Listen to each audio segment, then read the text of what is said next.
My name is Andrew in Erie, Pennsylvania. Probably never heard of it. Then again, maybe you have.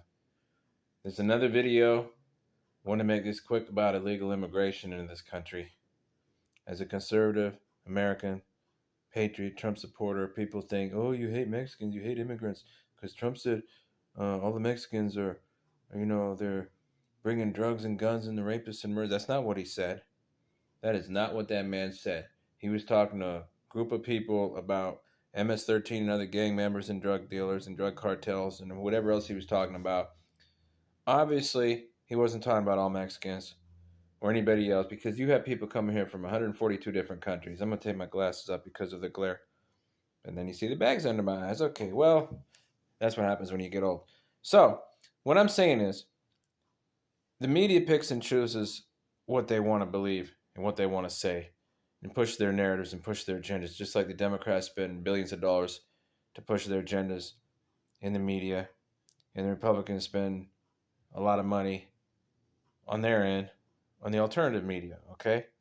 And so behind the scenes, they're all together for the most part, selling us out to the demonic New World Order. They have no loyalty to America. The Republicans, the rhinos and neocons, they spend and tax almost as much as the liberal Democrats. But the Democrats are so ungodly in everything they do. They're almost straight up communists now. And the reason they're letting all the immigrants in so fast is because they want them to vote, even if it's illegally.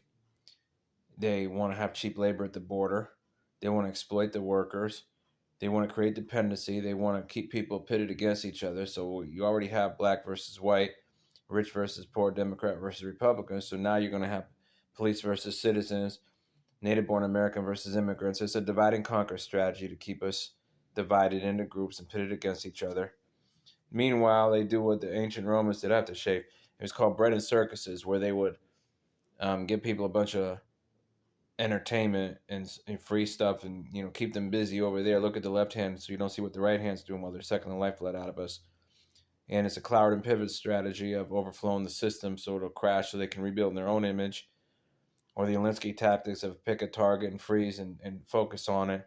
Then you have the Hegelian dialect where you create a problem from behind the scenes and then rush into so-called save the day, even though they're the ones that created the problem. There's psychopolitics, there's desensitization, jamming, and conversion. There's all kinds of techniques. Communists plan to bring down America, all these different things that they're doing. And the reason they want the Mexicans and everybody else to come here is, like I said, to create dependency, to create a voting bloc, to create animosity and tension in the street so they can have something to talk about, blame one side or blame the other side, take sides, further weaken us and divide us. And the thing about it is, we learned in elementary school that you don't jump in front of the line. As children and even as adults, when you're in line for lunch or whatever, you get kind of, at the tickets, buying a ticket for something, you don't like the person that jumps in front of the crowd and jumps in front of the line.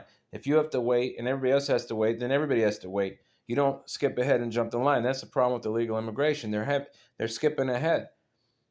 Why should they not have to go through the process that everybody else goes through? And if you're not going to have a process that's fair, then just get rid of the process and just flood the nation, which is what they're trying to do.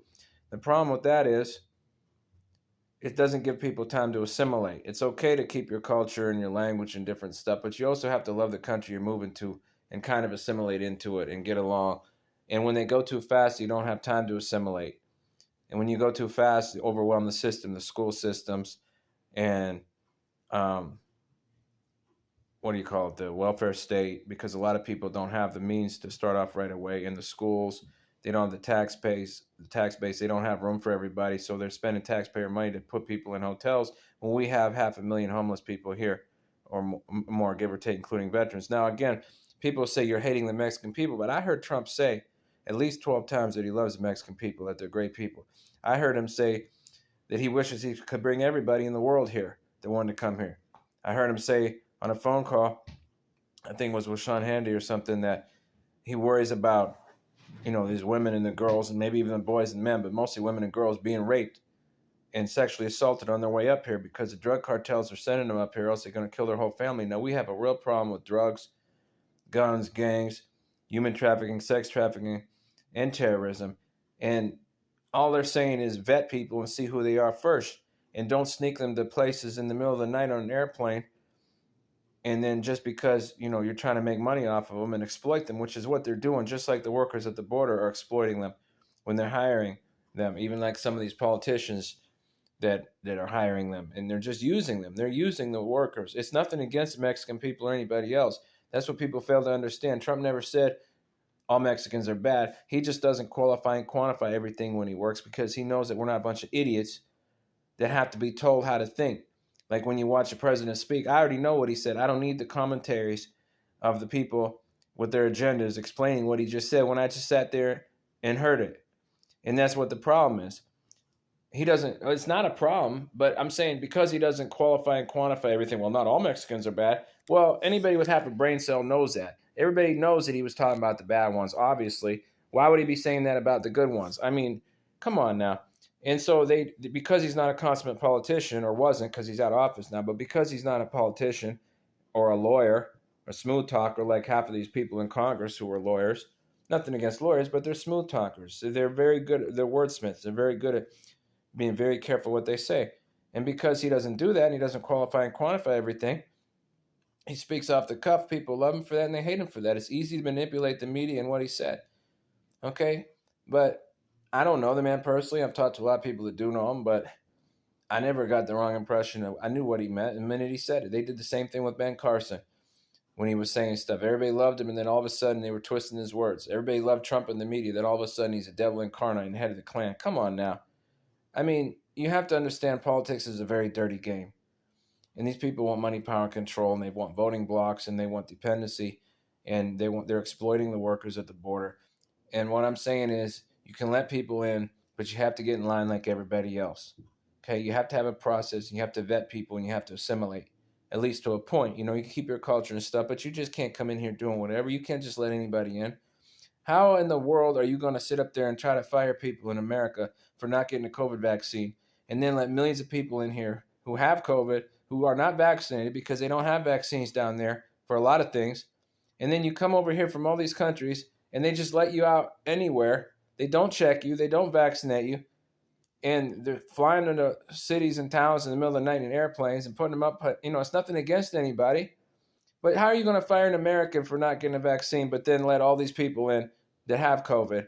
Or you don't even know if they have it because you don't test them. Or if you do, you don't follow through. You don't do anything about it because you can't, because you're overflowing the system on purpose. And they don't care about these people any more than they care about gay people pushing gay marriage. Their goal is to end marriage. They couldn't give a rat's behind about gay people being happy, which, like I said before, is redundant. It's just a means to an end, just like the expansion of the welfare state to kick the dad out of the home because the man's supposed to be the provider, the protector, and the leader. Get the man out of the home, emasculate the man, break up the family, pit people against each other, divide and conquer so they can amass power and control. They don't give a damn about the Mexican people or gay people or black people or anybody really except themselves. And that's why they're still doing insider trading in Congress, even though they were supposedly banned it years ago. Playing the stock market. I mean, anybody else does that, they'd be going to jail for years. But who's going to enforce the law? Because they make the laws. They exempt themselves and their buddies and their friends. And that's what everything is about in politics and why it's so corrupt. So my advice is what it's always been. Turn off the TV, put down the cell phone, get up the internet, stop voting for these same morons every time, have some common sense, and just pray and be nice to people. But don't blame people who are suffering and struggling that are trying to get to America. I don't blame them, but people are exploiting them, okay? And that's what's going on. And don't believe the media, don't believe the news. They all have agendas and narratives. These politicians don't give a care about anything except themselves. Everybody knows it, but they don't want to say it. But see, I said it because I wanted to. And so far, they're not banning all this stuff. Although, you'll notice they're trying in Canada and even the United States. They're just calling everything misinformation, disinformation. Well, who decides that? The people who don't want you to hear certain things, or they'll say you're conspiracy theory. And if you look back at the communist plan to bring down America from the former Soviet Union years ago, they said if anybody challenges what they're doing, just call them crazy. And when you make somebody look crazy, a conspiracy theorist, not that there aren't some, but everything isn't. Everything is not misinformation. No, they're saying that, and you're a threat to the government, you're a terrorist, blah, blah, blah. They're saying it on purpose to make us look bad so that people won't take us seriously. so that they don't lose their control. It's the same reason they didn't want Trump in office. They couldn't care less about what he says or how he says it. Okay, it's just the fact that he was a threat to their money and their power base because he wasn't taking lobbyist money, special interest money, or anything like that. I mean, and they couldn't control him. And he was fighting against the New World Order, and he was calling out the media on their bullcrap. He was calling out the politicians on their bullcrap and exposing them. And he was costing them money because he was bringing trillions of dollars back to the country. They didn't care how he sounded when he talked, but they knew that we would. So they wanted him out of there because he's a threat to their money and power base, not because they cared what he said. They don't care. You got to understand these people don't think like us. So that's all I wanted to say.